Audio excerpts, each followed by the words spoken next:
Aujourd'hui, il y a des nouvelles importantes de la Fédération de Russie. Ici, l'Ukraine a considérablement intensifié sa campagne de frappe de drones contre l'infrastructure pétrolière de la Russie, ciblant stratégiquement les raffineries, les stations de pompage et les installations d'exportation. Cet effort continu sert de forme de sanction économique de l'Ukraine en complément des restrictions imposées par l'Occident sur les exportations d'énergie russe. La première attaque a touché la quatrième plus grande raffinerie de pétrole de Russie, située à Kstovo, dans l'oblast de Nijni Novgorod. Capable de traiter jusqu'à 17 millions de tonnes de carburant par an, cette raffinerie fournit du carburant à l'armée russe. Peu de temps après, des drones ukrainiens ont déclenché un incendie massif, marquant la deuxième attaque sur cette installation clé. Peu après, les forces ukrainiennes ont frappé la raffinerie Lukoil à Volgograd, un autre grand producteur de carburant traitant 14 millions de tonnes de pétrole par an. Le schéma était clair. L'Ukraine paralyse systématiquement le secteur énergétique de la Russie, rendant de plus en plus difficile le maintien des opérations militaires, frappant les plus grandes raffineries une par une. Une autre attaque réussie a touché la station de pompage de pétrole de Novozhivkov à Briansk. Les forces ukrainiennes ont utilisé un drone transportant une bombe soviétique FAB-250 et des frappes HIMARS pour mettre le feu à l'installation. Cette station fait partie du pipeline Droujba, l'une des principales routes d'exportation de la Russie vers l'Europe. Les forces ukrainiennes l'ont ciblée à plusieurs reprises, soulignant encore leur intention de perturber définitivement les exportations d'énergie russe. Ensuite, dans un coup majeur porté aux capacités de raffinage de la Russie, les frappes ukrainiennes ont maintenant forcé la raffinerie de pétrole de Novochakinsk, dans l'oblast de Rostov, à fermer complètement. Après avoir subi des attaques répétées de drones, l'usine, qui avait une capacité de traitement de 7,5 millions de tonnes par an, a cessé ses opérations entièrement en raison de dommages matériels. Cela aggrave encore les pénuries de carburant en Russie, tant pour l'usage domestique que pour les opérations militaires. L'une des attaques les plus audacieuses a été la perturbation des flux de pétrole par le port d'Ust-Luga en Russie. Ce hub d'exportation critique gère 20% des exportations de brut maritime de la Russie, rendant sa fermeture temporaire un revers économique significatif pour Moscou.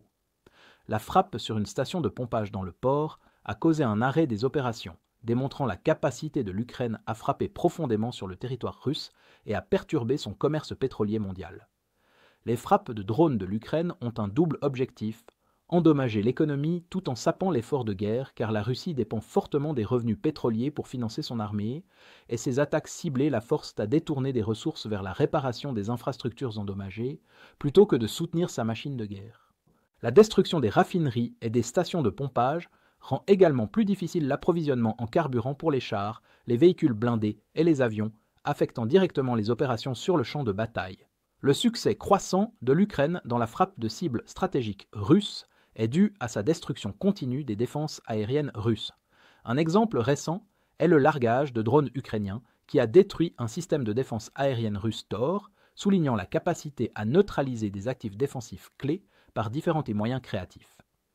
La dégradation en série des défenses aériennes russes a considérablement facilité la pénétration des drones ukrainiens en profondeur sur le territoire russe pour frapper des cibles de valeur.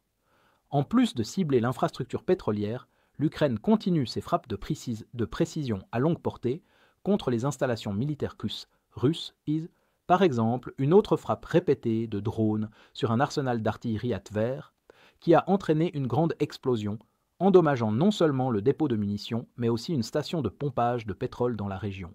La frappe suivante a visé la base aérienne d'Olenia à Mourmansk, qui abrite des bombardiers stratégiques russes souvent utilisés dans les frappes de missiles sur l'Ukraine, ce qui a démontré la capacité de menacer des actifs militaires clés russes, même à de si longues distances. Bien que les résultats complets restent du flou pour l'instant, de telles frappes renforcent l'idée qu'aucun actif militaire russe n'est à l'abri. Dans l'ensemble, bien que des frappes individuelles seules ne puissent pas paralyser l'économie russe, le volume et la valeur des cibles touchées ont un impact tangible. Avec plus de 25 attaques réussies sur des actifs stratégiques russes en profondeur en janvier, l'Ukraine a démontré qu'elle peut infliger des dommages économiques soutenus à la Russie, réduisant ses exportations de pétrole et perturbant les approvisionnements en carburant sur le champ de bataille. La fermeture de la raffinerie de Novochakinsk et la pause des flux de pétrole par Ust-Luga sont des indicateurs clairs que la campagne de frappe de drones de l'Ukraine fonctionne. En ciblant de manière persistante l'infrastructure critique de la Russie, l'Ukraine affaiblit non seulement la capacité de l'ennemi à soutenir sa guerre, mais renforce également le message qu'elle peut frapper n'importe où, à tout moment. Si vous êtes contre l'invasion de l'Ukraine et que vous souhaitez soutenir le travail que je fais, pensez à vous abonner à notre site d'actualité indépendant. Vous y trouverez nos analyses stratégiques exclusives, des aperçus complets de tous les fronts et des vidéos d'analyse tactique régulières. En vous abonnant, vous montrerez non seulement votre soutien à cette chaîne, mais vous aiderez également à défendre le journalisme indépendant. Le lien vers notre site est dans la description. Merci d'avoir regardé ce reportage et je remercie tous ceux qui ont décidé de nous rejoindre.